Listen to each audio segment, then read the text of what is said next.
Y como cada jueves a la 1 del mediodía damos paso al debate donde analizamos toda la actualidad política, social y económica de Canarias y el mundo.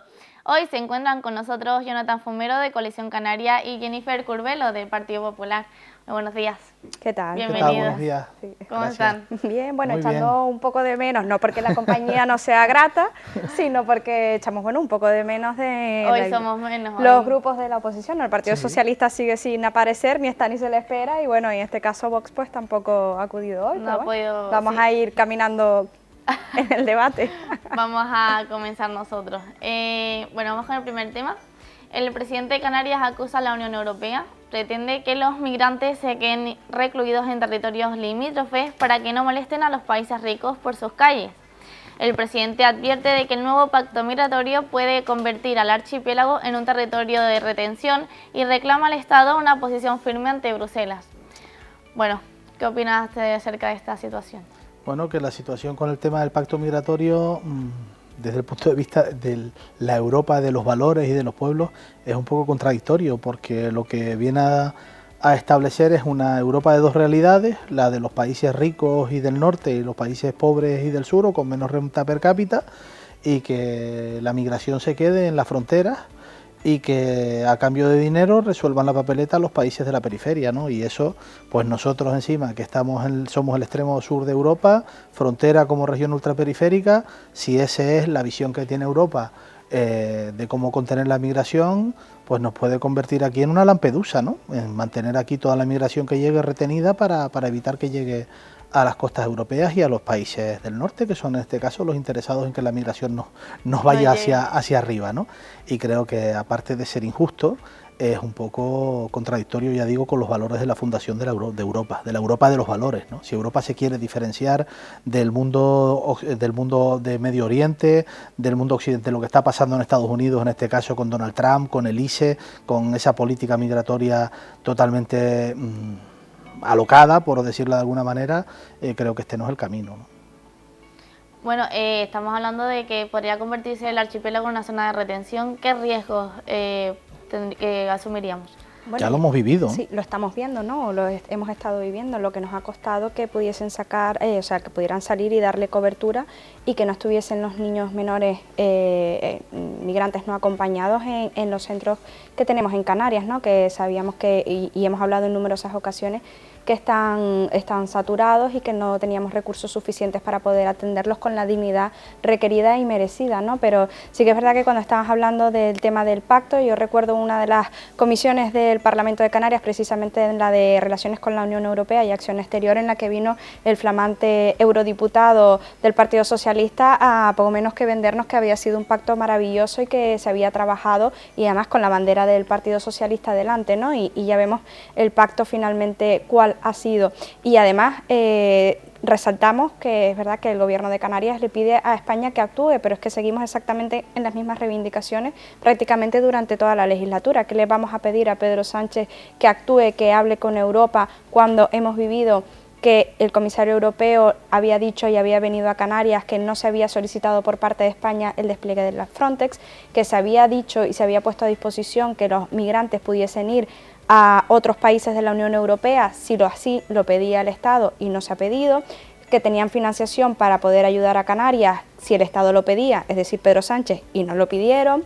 Entonces, ¿qué le vamos a pedir o qué podemos esperar ahora del gobierno de Pedro Sánchez, que no tiene una política migratoria clara, como hemos dicho en numerosas ocasiones, y que además, de hecho, ha movido una regularización masiva de inmigrantes precisamente en contra de lo que ve o lo que propugna la Unión Europea, y además de forma, si me permiten la expresión, absolutamente torticera, por falta de recursos, porque no nos da una seguridad jurídica, porque no se miran o no tienen suficientemente peso desde nuestro punto de vista los antecedentes policiales. Lo hemos podido hablar en numerosas ocasiones, ¿no? Y todos estos días, ¿cómo es posible que una persona que está, por ejemplo, en prisión preventiva pueda llegar a acceder cuando a lo mejor lo que le falta es 1 mes o 2 meses para tener una condena, ¿no? O en ese trayecto, o incluso ya estando condenado, como su condena y su sentencia no es firme, puede incluso darse la circunstancia de que esté condenado, que esté en prisión y aún así poder regularizar porque su condena no es firme, ¿no? Entonces,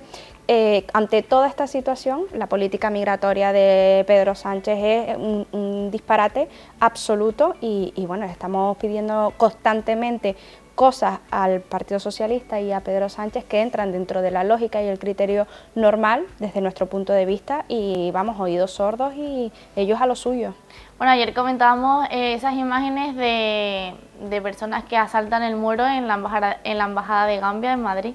¿Vieron las imágenes ustedes? Efectivamente, no yo sí. Las he visto. Sí, las he visto. Son impactantes. Fue justo por lo que había podido ver en los medios de comunicación, cuando ya se habían entregado los números que podían esta administración atender a las personas que estaban en cola, ante la desesperación que llevaban tantas horas en cola y que no veían que no se les iba a atender, pues sí que saltaban el muro, ¿no?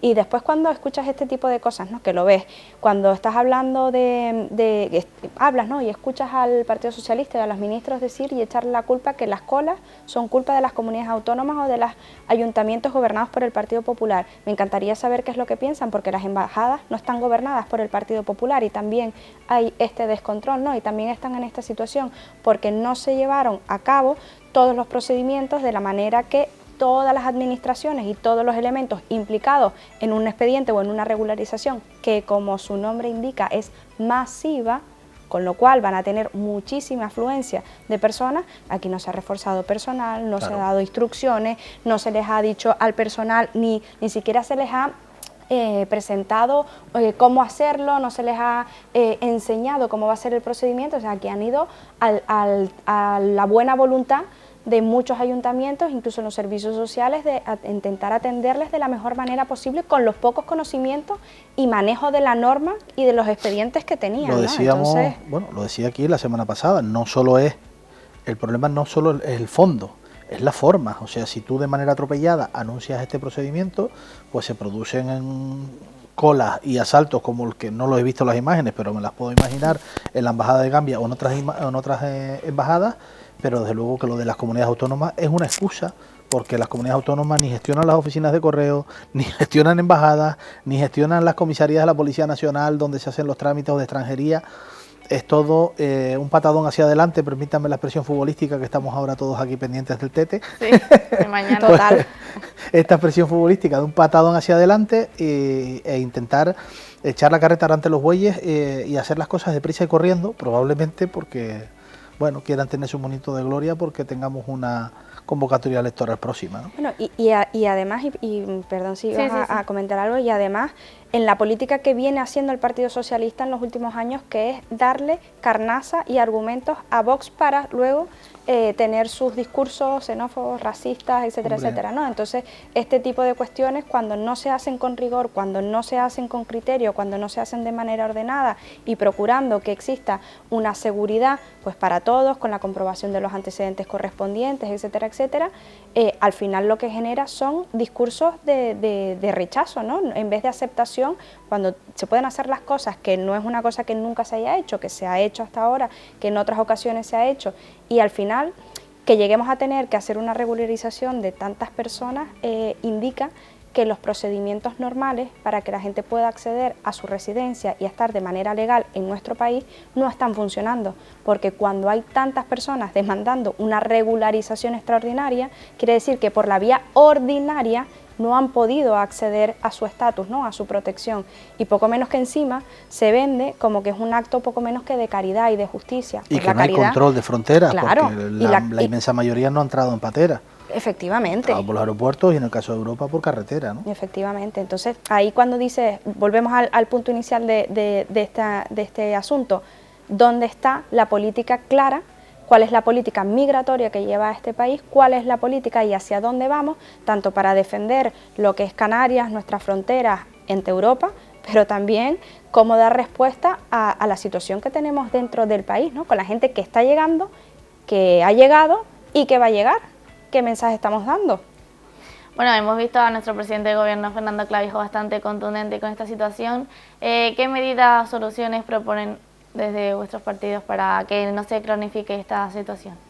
Hombre, que el pacto de asilo, la medida estrella no sea, desde luego, dejar a los migrantes en las zonas periféricas.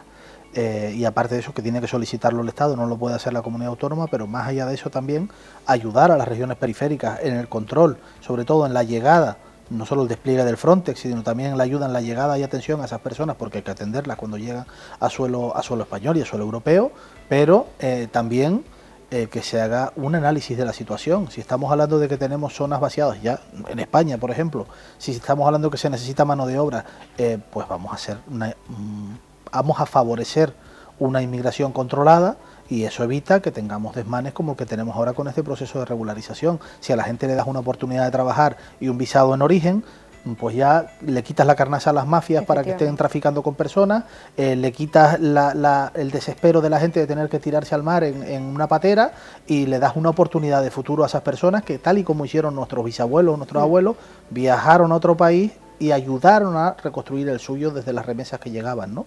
Y eso es lo que pretende todo el mundo, prosperar en la vida. Vamos a darles las herramientas para que lo puedan hacer de forma ordenada, que a ellos les resuelva su expectativa vital, y que a los países de la Unión Europea también les resuelva los problemas que tienen de mano de obra, porque la demografía en Europa está como está, ¿no?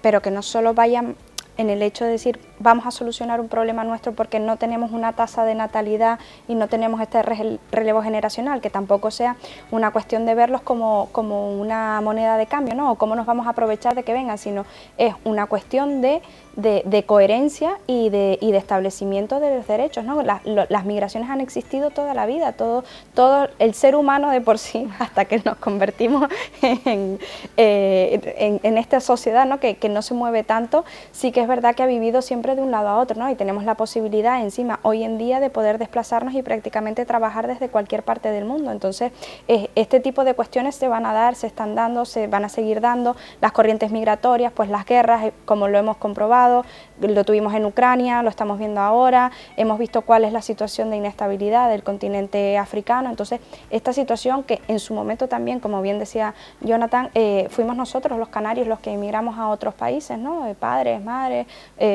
a Latinoamérica y a otras zonas incluso también de Europa. Entonces el movimiento migratorio existirá y existe siempre, porque sí, crees que al final tus condiciones de vida pueden ser quizás mejores en otro país, o porque tu perfil de trabajo o de estudio se adapta a otro tipo de economía, ¿no? Entonces cuando tú puedes, eres consciente de esto y estableces un mapa o una idea general y dices, bueno, pues esto lo vamos a regular así, esto así, el que quiera venir que venga de esta manera, con estas garantías, pues hay que regularizar porque hay mucha gente para economía emergida que los están todo, ok, vale, pues vamos a poner unas condiciones, claro, que tengas garantías, que tú no presentes una declaración responsable, que a saber después a quién le vas a pedir responsabilidad. ¿Responsable de qué?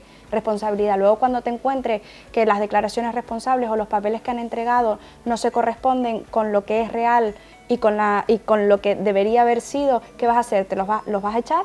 ¿Los vas a expulsar? ¿Los vas a perseguir? ¿Dónde los vas a buscar? Entonces te genera una serie de dudas que, oye, con garantías y cumpliendo la ley y con dos dedos de frente, perdón por la expresión, pero con una cuestión, común, claro, con una cuestión de lógica, vamos, no hay ningún problema. El problema es cómo se está haciendo y cuál es el uso que se le está dando, cuál es la pretensión, porque escuchamos a Irene Montero, nada más y nada menos, una persona que fue ministra de este país y además de la mano del Partido Socialista, diciendo que lo que querían era traer a otra gente para reemplazar a la población de España y que voten a la izquierda y ellos seguir gobernando. Entonces, hombre, cuando hablamos del mensaje de Vox y nos llevamos las manos a la cabeza y escuchamos el de Irene Montero, socia de gobierno de Pedro Sánchez, dices tú, oye, que entre uno y otro, el centro, la legalidad, la coherencia y los expedientes y las cuestiones bien hechas como deben ser. Totalmente. Bueno, vamos a ver qué es lo que tenemos pendiente de esta situación, a ver qué es lo que sucede. Vamos a tratar el segundo tema. La prioridad nacional de Vox se estrella en Canarias.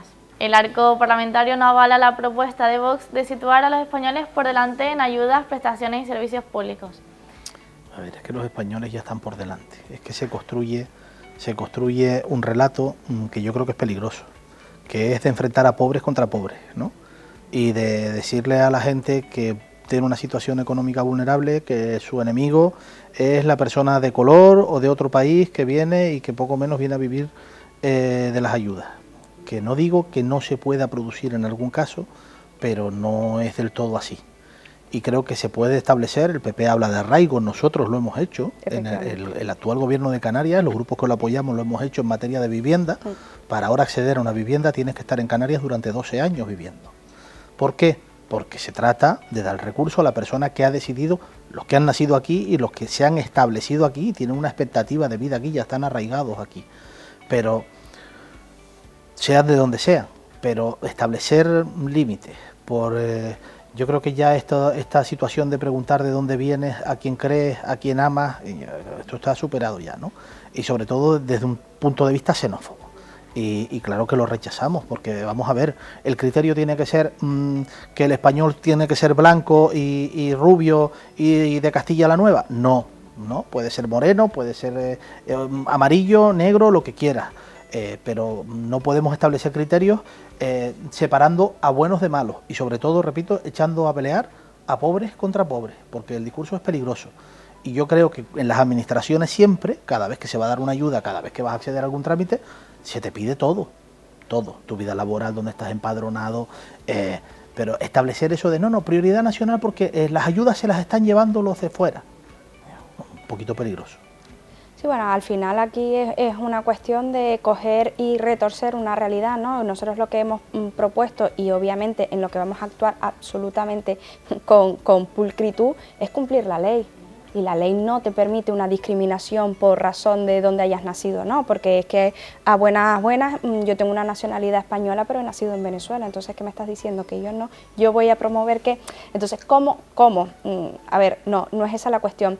Y lo que ha dejado el Partido Popular claro, y además lo acaba de también manifestar el compañero Jonathan, que estamos hablando de una cuestión de arraigo, de cercanía, de interacción con el territorio, con cada territorio, porque entendemos que es importante que, en este caso, por ejemplo, las viviendas públicas vayan destinadas a las personas que están haciendo su vida y su día a día y están en un municipio, ¿eh? Porque a lo mejor construyes un edificio y resulta que te ha tocado, que es otra de las cosas que también hemos cambiado, ¿no? Que sea por baremación, pero cuando estaba el sorteo, pues mira, por sorteo ha sacado que había una vivienda disponible en Santiago del Teide y tú vives y trabajas en Santa Cruz.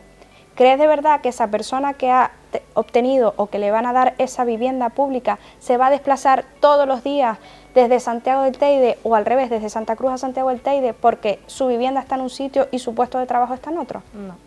Entonces, ¿tiene lógica y relación pensar que casemos, oye, con tu puesto de trabajo y con tu municipio en el que tú vives?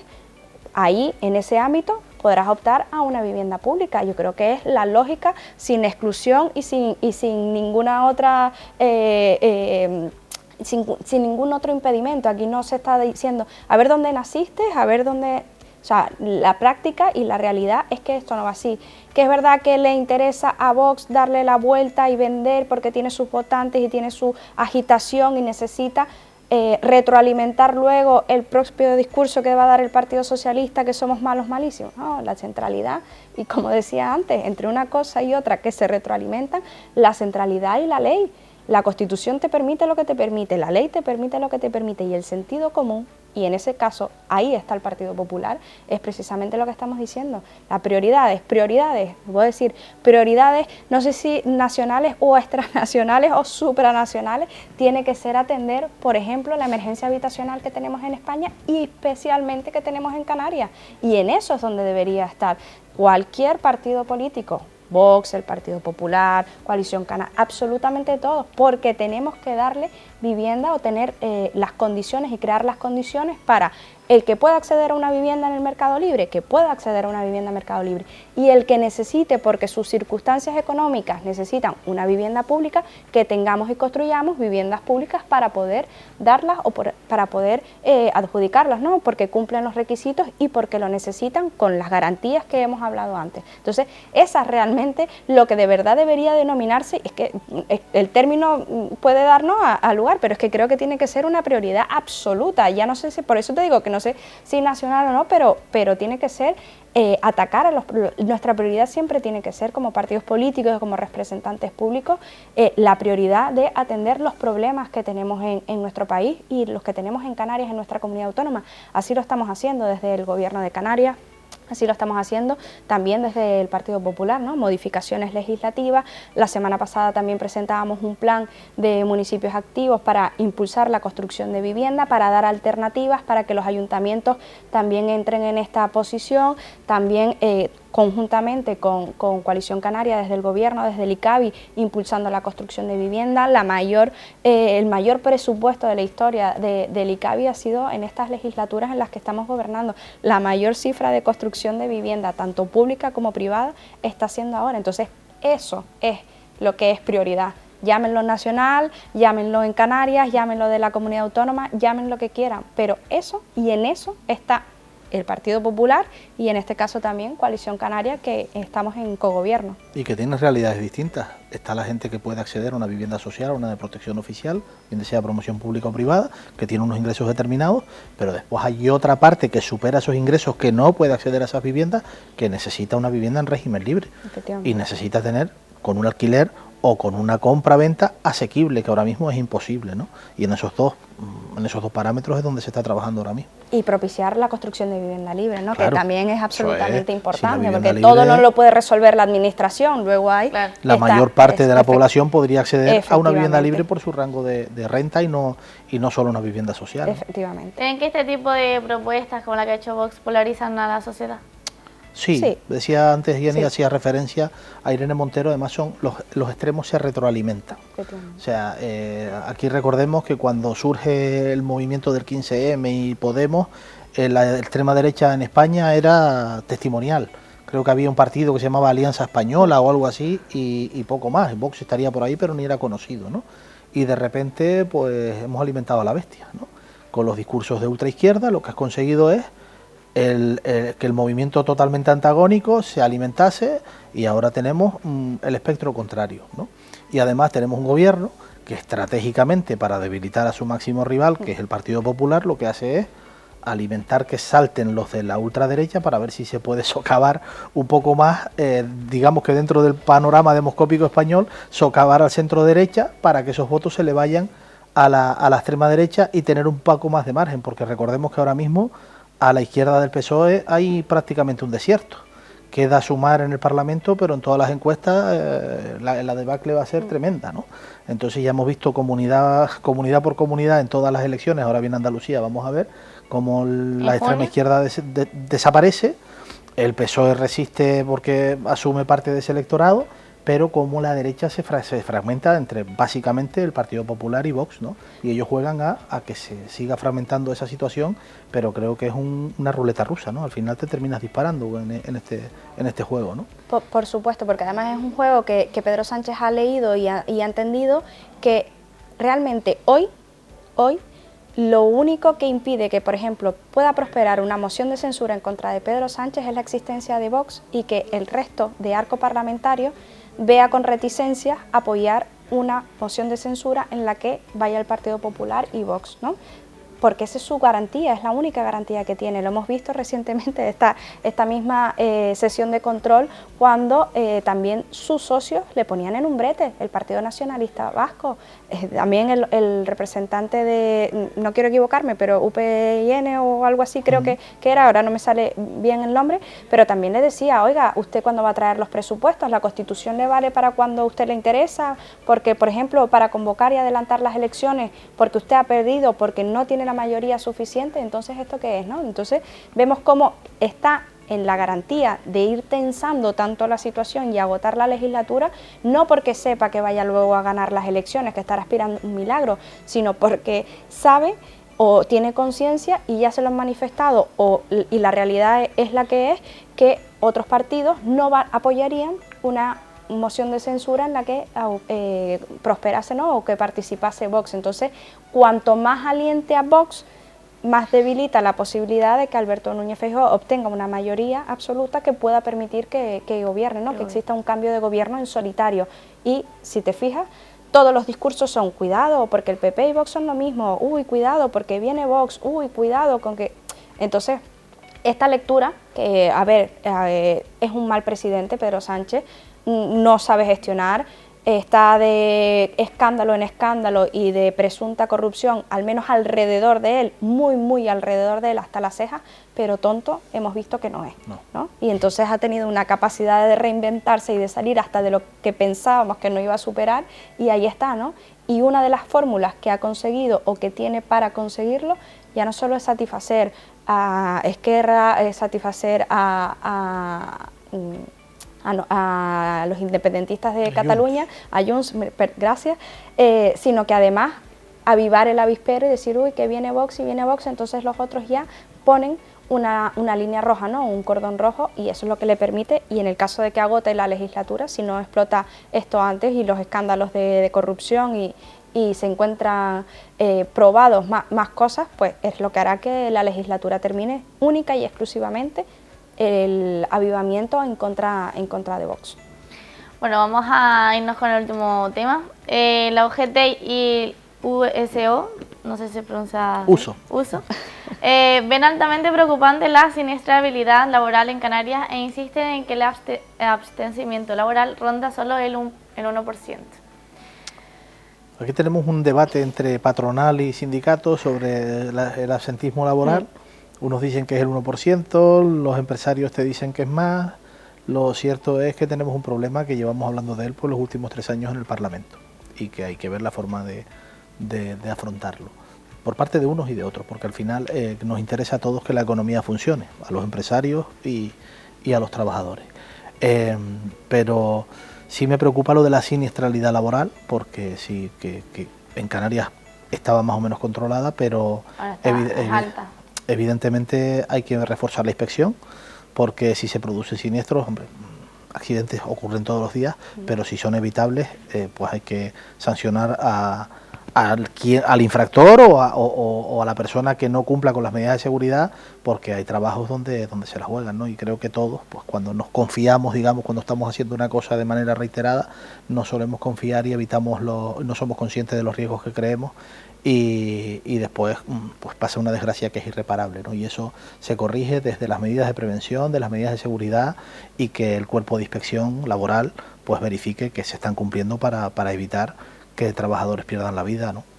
Con el drama que significa, ¿no? Sí, absolutamente de acuerdo, y además añado que también debemos tener en cuenta que muchos de esos datos o el aumento de esos datos también viene provocado por los accidentes in itinere, que se contabilizan como accidentes laborales, es decir, cuando yo salgo de casa y me desplazo a mi trabajo o me desplazo de mi trabajo a mi casa, ese tiempo que pasa, si ocurre algo, se considera como un accidente laboral, y es uno de los datos que ha subido en estas últimas épocas, y es una cuestión a la que debemos prestarle especial cuidado, ¿no? Al igual dedicamos mucho tiempo, los desplazamientos son más peligrosos, o dedicamos, como te decía, mucho tiempo en los trayectos por retenciones, o que salimos mucho más cansados de los puestos de trabajo, y eso hace que no tengamos tanta agilidad en el momento de la conducción, etcétera, etcétera. Entonces, todos los aspectos, evidentemente, fortalecer y primar la seguridad, que se cumplan con las normas de seguridad de salud y de prevención en todos los puestos de trabajo, en los centros de trabajo, y además,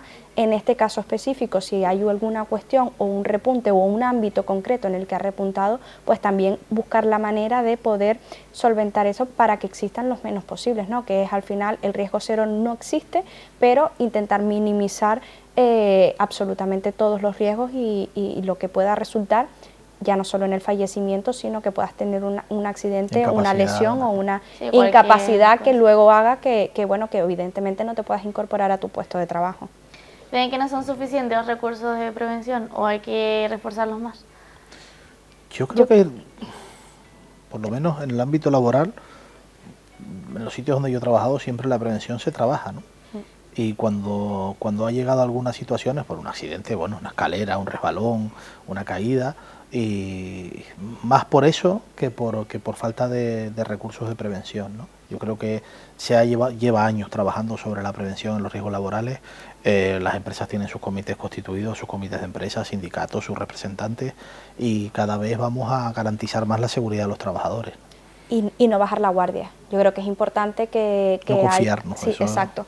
Que hay luego una parte importante que no digo que sea culpa del trabajador o no, sino que de la propia condición del ser humano tendemos a relajarnos y pensar que no nos va a pasar nada y que, bueno, pues no pasa nada si hoy no cumplo este puntito que me pone el papel o que yo estoy entrenado, pero bueno, si hoy no lo cumplo no pasa nada. Al igual en el hoy no lo cumplo, pues sí que va a pasar algo o que puede pasar, ¿no? Entonces, aparte del lado de la patronal, que tenga que tener todas y absolutamente las medidas previstas y controladas, que luego también cada uno de nosotros no nos relajemos por bueno, al igual no pasa nada, ¿no? Porque en alguna de esas veces sí que puede pasar algo y creo que es importante que no bajemos nunca la guardia. Es fundamental. Sí. Bueno, pues concluimos el debate de hoy. Muchísimas gracias a los dos por estar aquí hoy con nosotros. Les espero el próximo jueves. Aquí estaremos.